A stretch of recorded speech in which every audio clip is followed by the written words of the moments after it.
Still here, thank goodness, and I am back. Good evening, Peter Taylor. Good evening, Benji. How are you doing? I'm very well, thank you. How are you? I'm very well too.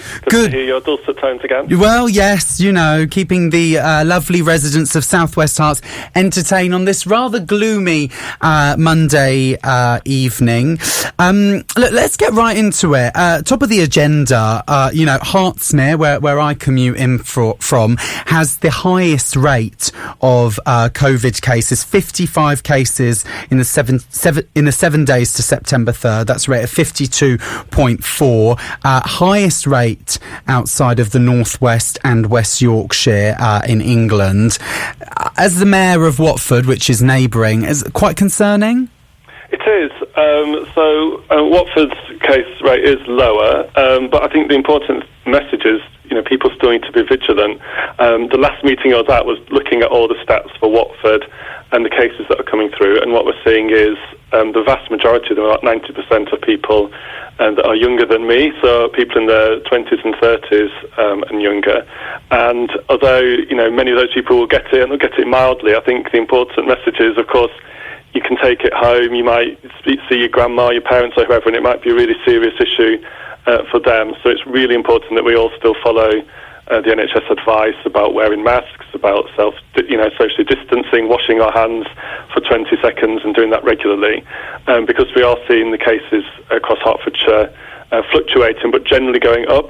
In Watford, they've gone down, but as you say, neighbouring Hertfordshire, where you live, one of the highest rates in the country at the moment. Yeah, I mean, it's tough, isn't it? Because you go out and you go on a Saturday night to a pub if you're willing to take the risk. And, I was at a pub on Saturday night and, full of young people in Boreham Wood.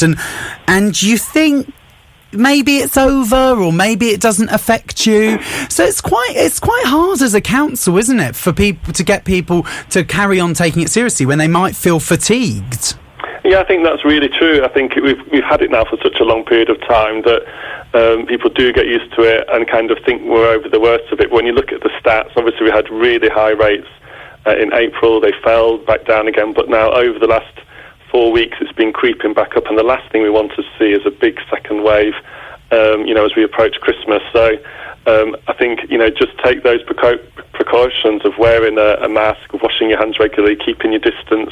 If you're going to the pub, preferably stay outside, and just be sensible about it, because as I say, we are seeing those cases go back up, and that is a concern. And quite right. And if you're at home thinking that maybe this doesn't affect you, I think all you've got to do is look at a photo of someone in A&E on a ventilator, and it really rings home just quite how serious this virus is. Now, moving on swiftly, I called it the Great Green Bin Fiasco, but that might be my my tabloid roots poking.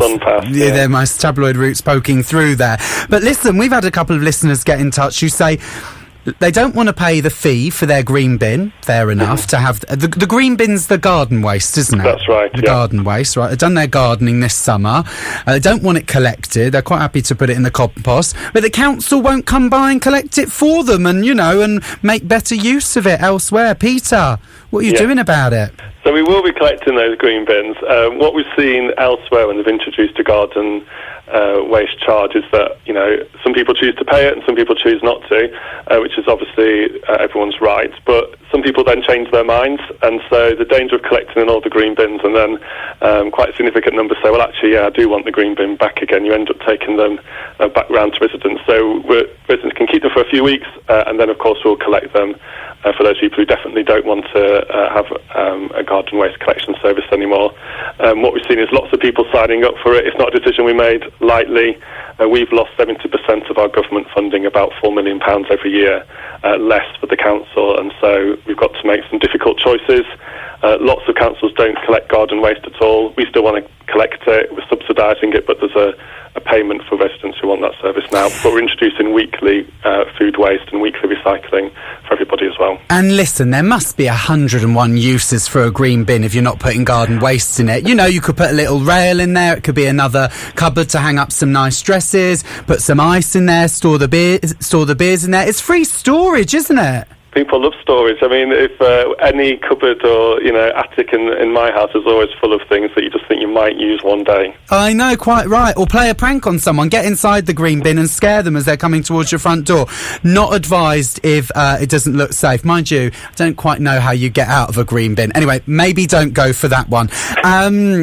Now, as far as surprising your neighbours go, I'm sure some primary school children got quite the fright this morning. No, got the shock of their lives when one very famous politician turned up to greet them. Boris Johnson graced Watford with his presence, is that right?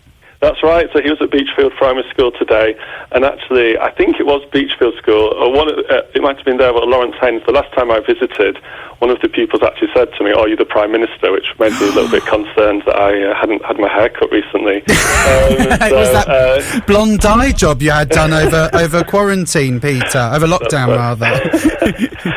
Yeah, it's good that, obviously I'm a different political party to him, but I do think it's good for pupils to meet people like the Prime Minister and to be able to ask him questions.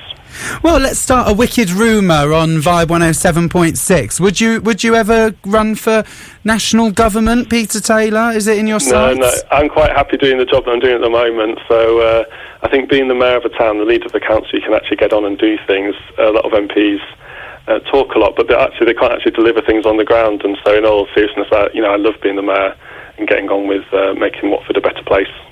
Well, before I let you go, the Mayor has to answer all the questions on Vibe 107.6, and we, of course, have been asking our lovely listeners today, if you could quit your job for one reality TV show, obviously this is hypothetical, which one would you choose? I think it's unlikely to happen, but I have been surprised I've never been asked to go on Love Island, given my physique. I do love a beach, but no, in all seriousness, I'm not a huge watcher of reality TV, so I do remember when Big Brother was huge decades ago, watching the first series, but I don't know what the current ones are. What's your answer to this question? Well, it's got to be Coach Trip all day long. I mean, if you do well on that show, you could do 7 weeks in Europe, globe-trotting round sunnier climes and doing mad activities like olive pressing. Who wouldn't want to do that? It's a great... I can imagine you presenting that. You could be the guy that takes them on the coach trip. You could be you're starting the wicked rumours now, Peter Taylor. It was great to talk to you, as ever. Peter Taylor there, our local Watford mayor, keeping us informed about the Great Green Bin fiasco. He'll have me for that. In the meantime, it's Alesso and Liam Payne. Vibe 107.